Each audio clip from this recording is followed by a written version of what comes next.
बातें वो दो कौन सी हैं जो मैं आपको करने जा रहा हूँ उन सब वालिदैन को जिनके बच्चे तलीमी इदारों में ज़ेर तालीम है, तलीमी इदारों में तलीम के जवाहरात से आरास्ता हो रहे हैं।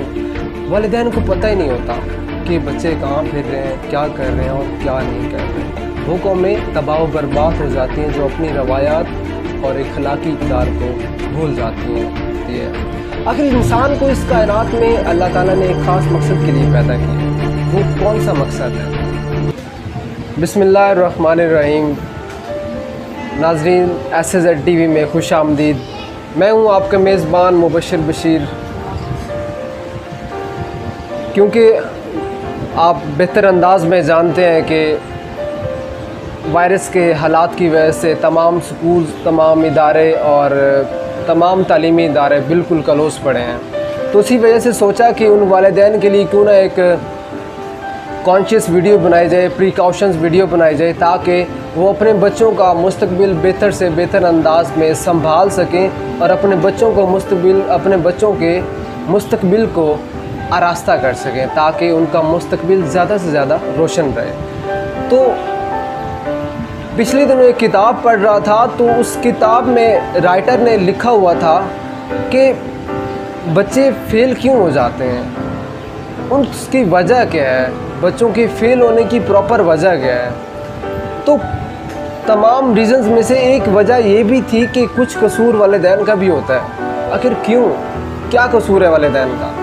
तो नाज़रीन, आपके बच्चे आजकल क्योंकि घरों में हैं, आपके बच्चे आजकल सोसाइटी के रहमो करम पे हैं, तो आप अपने बच्चों को कैसे संवारेंगे इन क्रिटिकल हालात में, इन मुश्किल और बहुत ही नामुमकिन हालात में अपने बच्चों का मुस्तकबिल आप कैसे बनाएंगे?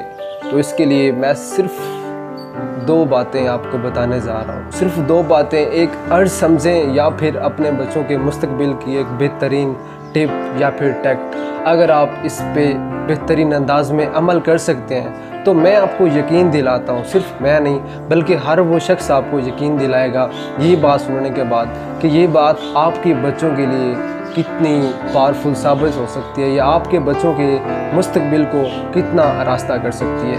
वो बात क्या है? बच्चे स्कूल जाते हैं, बच्चे पढ़ते हैं, बच्चे तालीम हासिल करते हैं, वापस आ जाते हैं, बच्चे फिर सोसाइटी के रहमो करम में फैल जाते हैं। आपके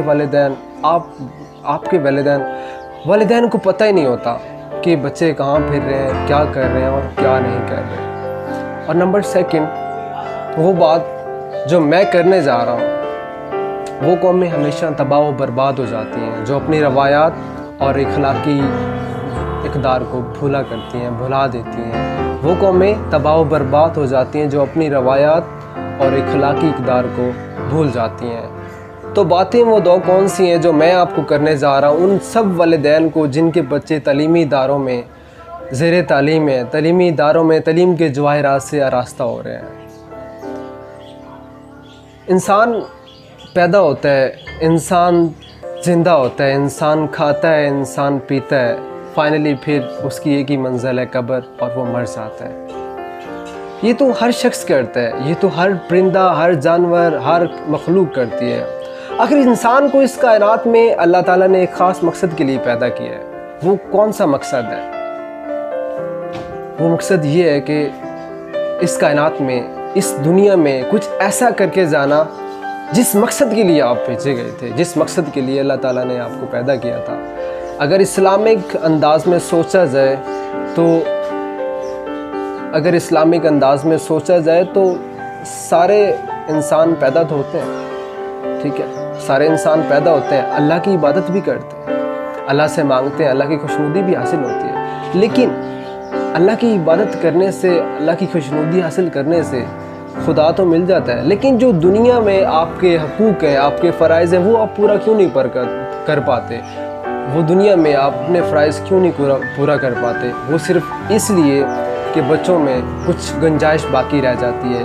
बच्चों को वो चीज़ तालीमी इदारों में शायद सिखाई नहीं जाती, या वो चीज़ तालीमी इदारों में शायद सिखाने से टीचर्स बच्चों को वो चीज़ तालीमी इदारों में शायद सिखाई ही नहीं जाती। शायद उस चीज़ का बहरान है, शायद उस चीज़ की ज़रूरत है कि बच्चों को वो चीज़ सिखाई जाए, या बच्चों को उनके मकसद हयात से आशना करवाया जाए, आगाह किया जाए। अगर हर वालिदैन चाहता है कि उसके बच्चे का मुस्तकबिल रोशन और शानदार हो, तो अपने बच्चों को खुदारा 2 चीज़ों से आज़ाद कर दें। एक पहली चीज़ कि अपने बच्चों को आसाइशात से आज़ाद करें। गाड़ियाँ, बंगले, सब कुछ ये देना अपने बच्चों को बंद करें। अपने बच्चों को कुछ ऐसा मुहैया करें जिससे आपका बच्चा ज़्यादा से ज़्यादा मोटिवेटेड हो, जिससे आपके बच्चे में ये तहरीक पैदा हो कि उसने माशरे में कुछ करना है, इस माशरे के लिए कुछ करना है। और सेकंड थिंग कि छाँव में खड़ा पौधा ज़्यादा फलता फूलता नहीं। वो पौधे जो धूप में होते हैं, वो पौधे जो धूप की तपिश, वो पौधे जो सूरज की तपिश और सूरज की गर्मी, टहलती हुई गर्मी को बर्दाश्त करते हैं, वो पौधे वाकई फल भी देते हैं, फूल भी देते हैं और हमेशा के लिए लोगों का साया भी बन जाते हैं, लोगों के लिए साया भी बन जाते हैं। और वो दरख्त जो छाँव में खड़े होते हैं या एक बंद कमरे में होते हैं, वो दरख्त हमेशा खुश्क रहते हैं। वो दरख्त सिर्फ अपने तक ही महदूद होते हैं और फाइनली वो ख़त्म हो जाते हैं, उनका नाम नहीं रहता। दूसरी बात, अपने बच्चों को खौफ से आज़ाद करें। अपने बच्चों को रिस्क लेने की तरगीब दें। अपने बच्चों को बताएं कि वो बड़े से बड़े ख़तरे का भी सामना करें। कभी भी अपने बच्चे को ये ना कहें कि आप ये काम नहीं कर सकते। कभी भी अपने बेटे को ये ना कहें कि बेटा आप इस फील्ड में कामयाब नहीं हो सकते। आपका बेटा भी इतना ही ज़हीन है, इतना ही फ़तीन है जितना कि बिल गेट्स या फिर बड़े बड़े लोग, क्योंकि आपके बच्चे को भी अल्लाह ताला ने दिमाग दिया है।